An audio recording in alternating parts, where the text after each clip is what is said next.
conférence de presse de la Confédération des PME-PMI à son siège à Adjamé. Et puis à San Pedro, bonne avancée des travaux de bitumage des voies d'accès vers la zone commerciale située le long du littoral de la ville. Et voilà pour les titres. Bienvenue, madame, monsieur. Ce lundi 8 mars 2021, la Confédération des PME-PMI était en conférence de presse à son siège à Adjamé. Devant les hommes des médias, le président de la Confédération, Soro Doté, a interpellé certains secrétaires généraux de la Chambre nationale des métiers de Côte d'Ivoire. Cette interpellation a trait au fait que, selon lui, ces secrétaires incitent les acteurs du secteur informel à se rebeller contre le statut d'entreprenant dicté par l'annexe fiscale 2021. Des explications avec Betty Kwaku et Ezekiel Seri. L'impôt forfaitaire, l'impôt synthétique et la taxe communale sont désormais remplacés par le statut de l'entreprenant. C'est le message du gouvernement ivoirien que véhicule la Confédération des PME-PMI aux acteurs du secteur informel. Toutefois, le président de cette confédération, Soro Doté, dénonce certains secrétaires généraux de la Chambre nationale des métiers de Côte d'Ivoire. Selon lui, ces derniers déconseillent aux artisans d'accepter le statut d'entreprenant, le présentant comme une arnaque. Le secrétaire exécutif de la Chambre régionale des métiers de Yamoussoukro se permet de monter sur une plateforme demandant à tous les artisans de ne pas se faire enrôler pour le statut d'entrepreneur. Nous avons tenu quand même à attirer son attention sur cette situation pour qu'il sache que cette loi, elle est votée, elle est rentrée en vigueur. Ce n'est pas la peine de dire aux artisans que c'est de l'arnaque. Le statut d'entreprenant donne plusieurs avantages aux acteurs du secteur informel. Les détenteurs de ce titre pourront en effet bénéficier de l'accès aux services sociaux, aux marchés publics et au financement. Il faudra qu'ils sachent que nous venons pour leur apporter l'information. Ils n'ont qu'à tout faire pour s'enrôler, pour ne pas qu'ils soient persécutés demain par l'application de cette loi par la DGI. La caravane de sensibilisation entreprise par la Confédération des PME-PMI se poursuit. Tous les acteurs du secteur informel sont invités à se faire enrôler par Côte d'Ivoire PME pour le statut d'entreprenant et par la CNPS pour le régime des travailleurs indépendants. La collecte des taxes commencera dans les jours à venir. Lotir un terrain et le décaper, c'est permettre aux parcelles d'être bornées et avoir une surface certaine et immuable en vue d'une amélioration des conditions du milieu. La société Gigobat Plus l'a bien compris et évolue dans ce domaine depuis 2018. Ce lundi, le directeur général a présenté son plan d'action, nous disent Zeynab Dosso et Marius Seri. Sangon, localité située à l'ouest de la commune de Yopougon à Abidjan, c'est ici que la société Gigobat Plus fait ses œuvres d'entretien de terrain à travers l'opération de lotissement et de décapage. Un terrain évalué à 43 hectares à travers lequel le directeur général met son expertise à la disposition des clients, propriétaires terrains qui ont besoin de sécuriser et mettre en valeur leur espace. Nous partons vers ceux qui sont, c'est-à-dire les propriétaires qui veulent nous donner leurs parcelles. Même si nous sommes ici et qu'on nous donne à Yamoussoukro, on nous donne à Tumodi, nous on travaille. Et puis on nous donne un certain nombre de superficies, c'est-à-dire 2 hectares, 30 hectares, nous on peut traiter avec eux. Que quand tu as fait le lotissement, là au moins, parce qu'en le faisant, on a des documents nécessaires, on va au ministère pour voir si ce n'est pas frappé de servitude. Et c'est à partir de là maintenant que si c'est conclu, à partir de là maintenant, bon, il faut savoir que le terrain leur appartient définitivement. L'avantage en ce qui concerne les décapages, en réalité quand on dit que décapage, soit nous avons des partenaires qui ont déjà fait les lotissements et qui veulent rendre ça propre afin de pouvoir mettre en exécution. Et c'est ce qui nous... nous on peut sous-traiter. Dans ce cas-là, on peut sous-traiter à ces personnes-là.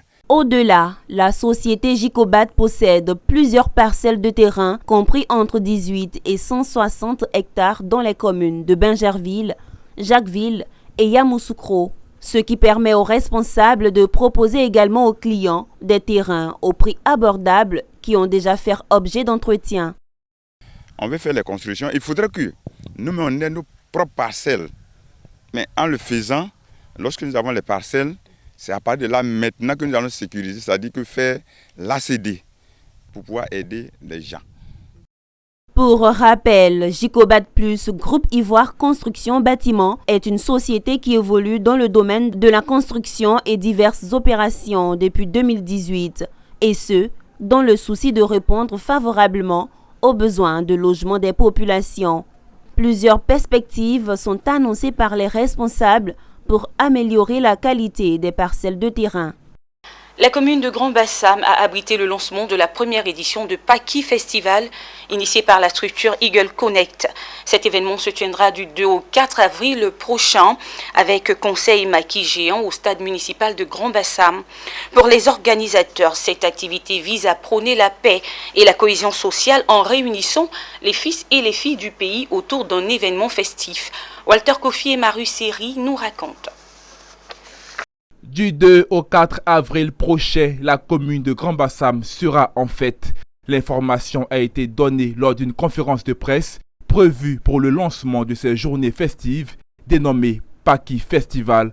Initiées par la structure Eagle Connect, ces festivités ont pour but d'inciter les populations à cultiver le partage et la cohésion sociale à travers la valorisation de diverses activités culturelles. Concours de beauté, concours culinaires, cross populaires, tournois de maracana, maquis géants et concerts seront au programme de ce festival qui prévoit aussi plusieurs actions sociales. Nous créons un cadre de festivités pour les fils et filles de la même région. La paix et la cohésion, ce sont nos ADN. Sans ça, nous ne pouvons pas continuer à vivre. On sait qu'en tant qu'Ivoiriens, nous aimons la réjouissance, nous aimons la tranquillité. Donc, Paki Festival vient créer un cadre en mettant en avant ces valeurs-là. Il faut rappeler qu'en parallèle, nous joignons à cela des actions sociales pour contribuer à l'amélioration de la vie des populations que nous visitons. Donc, les grandes lignes au fait de notre événement, c'est que nous aurons une action sociale par rapport à la plage que nous souhaitons nettoyer sur pratiquement 1 km, donc qui débutera à l'étoile du Sud jusqu'à la Tarvenne, et aussi nous aurons une action sociale aussi pour une école par rapport à une construction d'une clôture. Les populations de Grand Bassam se réjouissent d'accueillir la première édition de Paki Festival.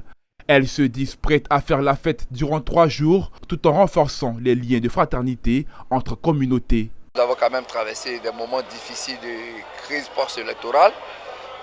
Si Dieu nous a fait la grâce de vivre et que nous sommes là, c'est d'accueillir avec joie et amour et paix cette belle initiative. Notre mot, c'est que nous sommes déjà ravis que Paki Festival pense à l'environnement, en particulier des plages. Et c'est pourquoi nous avons accepté. Paki Festival est le nouveau-né de la liste des plus grands rendez-vous festifs ivoiriens. Après Grand Bassam, le festival est appelé à s'inviter dans d'autres villes et régions de la Côte d'Ivoire. En l'annonçant au titre à San Pedro, les travaux de bitumage des voies d'accès vers la zone commerciale située le long du littoral de la ville dans le cadre du projet d'infrastructure pour le développement urbain et la compétitivité des agglomérations secondaires se déroulent bien. Quoique quelque peu ralentis par la crise sanitaire de la Covid-19, les travaux de bitumage des voies d'accès à la zone portuaire sur l'axe quartier Lac RTI au quartier Balmeux viennent d'être achevés sur le regard de la mission de contrôle. Ces travaux, précisons-le, ont été exécutés par le groupement d'entreprises EJK Trefsi. Des précisions dans ce reportage signé Abel Kouao dans un commentaire de Pierre Tebeu. Le rêve devient une réalité pour les populations de San Pedro. Malgré la pandémie à coronavirus et les difficultés liées aux transactions économiques, les travaux de bitumage des voies d'accès à la zone portuaire sur l'axe quartier Lac RTI au quartier Balmer viennent de connaître un coup d'accélération avec le bitumage d'une des 2 voies menant au quartier Balmer. C'est sous le regard de la mission de contrôle que ces travaux de finition ont été effectués. Le chantier lancé est piloté par le groupement d'entreprises EJK Trefsi avec pour mandataire principal EJK, une compagnie malienne de BTP. Doukouré Mohamed, directeur général de travaux Côte d'Ivoire Trefsi, l'une des fleurons des BTP en Côte d'Ivoire, dit mettre l'accent sur la qualité des travaux. Alors c'est vrai que le travail a pris un peu de temps, mais il fallait ça parce qu'il fallait aussi donner un travail de qualité. Parce qu'aujourd'hui, le bitumage, c'est de ça qu'il s'agit, un travail vraiment sérieux où il n'y a pratiquement rien à reprocher à la finition de cette voie. Alors aujourd'hui, on est déjà en finition sur la deuxième voie qui est long de 1 km 180 mètres. Alors on est en train déjà de faire le bitumage de la voie. Quant à Diakité Boureima, directeur des travaux EG4 Trafsi, il s'est satisfait d'être arrivé au bout du tunnel malgré les désagréments dus à la Covid. Il s'est engagé à livrer la voie 1 d'un tronçon de 2,5 km dans un délai maximum de 2 mois. Les voies, comme vous voyez, le bitume est en train d'être fait sur la voie 2. La voie 1, nous sommes en train de faire le sol ciment. Je pense que tous les ouvrages d'assainissement sont déjà terminés. Et très bientôt, on aura du noir partout sur la voie Balmer. Ces travaux de bitumage s'inscrivent dans le lot 3 des chantiers du Puy du Casse dans la ville de San Pedro. Ils portent sur un linéaire de 3,5 km qui part du carrefour quartier Lac RTI au quartier Balmer. Les travaux coûteront plus de 3 milliards de francs CFA financés par la Banque mondiale. Et après la victoire écrasante du candidat du RHDP à Djokwe lors des législatives dernières, les militants et sympathisants de la commune prennent d'assaut les rues afin de manifester leur joie.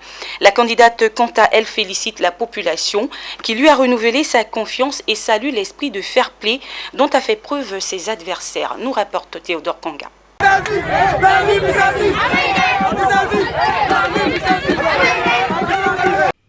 Les militants et sympathisants du Rassemblement des Oufouettistes pour la démocratie et la paix, RHDP, ont célébré ce dimanche 7 mars 2021 à travers des parades dans les rues de la ville de Djokwe la victoire de Flanizara Touré, candidate du RHDP aux élections législatives du 6 mars dernier. Ce jour-là, vers 9h, les rues de la ville de Djokwe ont connu une ambiance particulière.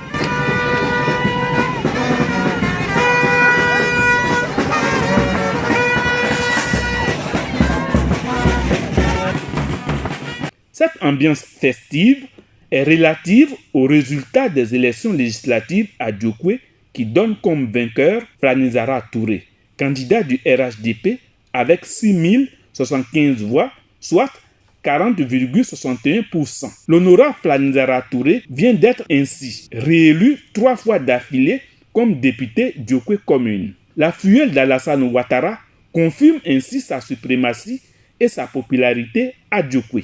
Occasion pour elle de féliciter les populations qui viennent de lui renouveler leur confiance. C'est un sentiment de joie, un sentiment de satisfaction. Et je profite de votre micro pour remercier la population qui a eu confiance en nous. Nous avons voté dans le calme. Les résultats sont sortis dans le calme. Je leur dis merci. Il faut rappeler que Flanizara Touré était face à 9 autres candidats dans cette course à l'hémicycle. Et c'est la fin de ce journal préparé par l'ensemble de la rédaction. Merci beaucoup de l'avoir suivi et portez-vous bien. Au revoir.